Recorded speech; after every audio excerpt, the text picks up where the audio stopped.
Madame la présidente, monsieur le ministre, mes chers collègues, les sénatrices et les sénateurs du groupe communiste républicain et citoyen voteront, vous vous en doutez, sans hésitation contre les crédits alloués à cette mission portant principalement sur la gestion des finances publiques et les ressources humaines. En premier lieu, et cela tombe mal pour le gouvernement, notre point de vue est conforté, une fois n'est pas coutume, par le rapport très intéressant de la Cour des comptes dénonçant la faiblesse des moyens engagés pour lutter contre la fraude fiscale. Ainsi, de 2013 à 2018, les sommes recouvrées par le contrôle fiscal ont baissé de 20%, passant de 10 milliards à 7,8 milliards. Fraude à la TVA, aux cotisations sociales et bien sûr évasion fiscale sont au premier rang de ces comportements profondément anti-républicains. Or, monsieur le ministre, l'un des premiers points que note la Cour des comptes dans sa recherche des responsabilités en la matière, c'est la baisse des effectifs de la DGFiP. Il est aussi indiqué qu'entre 2012 et 2018, 1700 postes dévolus au contrôle fiscal ont été supprimés. Le présent budget qui nous est soumis poursuit ce triste effort en programmant 1471 suppressions de postes entre 2019 et 2020. Ainsi, un tiers des suppressions de postes dans la fonction publique d'État proviendront-ils des prélèvements sur l'administration de Bercy.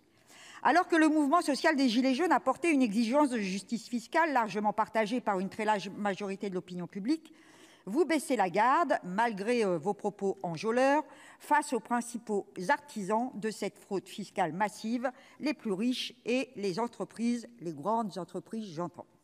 Ce ne sont certainement pas vos annonces en matière de contrôle aléatoire sur Internet, qui par ailleurs sont susceptibles de remettre en cause les libertés publiques, qui inverseront la tendance plus qu'un transfert anarchique des moyens humains vers la sacro-sainte informatique. Pouvez-vous d'ailleurs me confirmer, monsieur le ministre, que 80% des postes d'informaticiens n'ont pas été pourvus cette année? Pour quelles raisons? Des salaires trop attractifs, sans doute.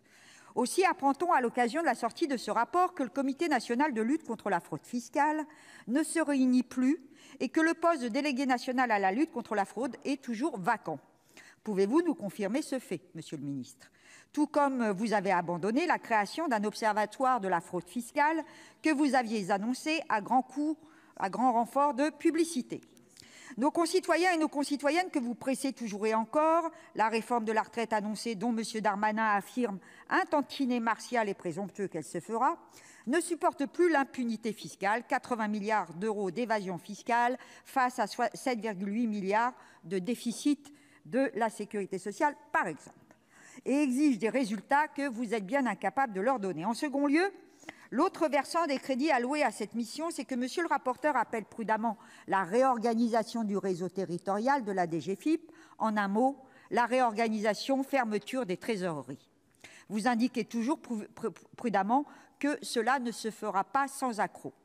Depuis 2012, et vous accélérez encore le processus, ce sont 700 points de contact qui ont été fermés. Mon département de la Seine-Saint-Denis, un département où il faudrait tout faire pour maintenir et développer les contacts humains, n'a pas été épargné avec le regroupement des trésoreries de La Courneuve et d'Aubervilliers ou celles de Montreuil et de Bagnolet.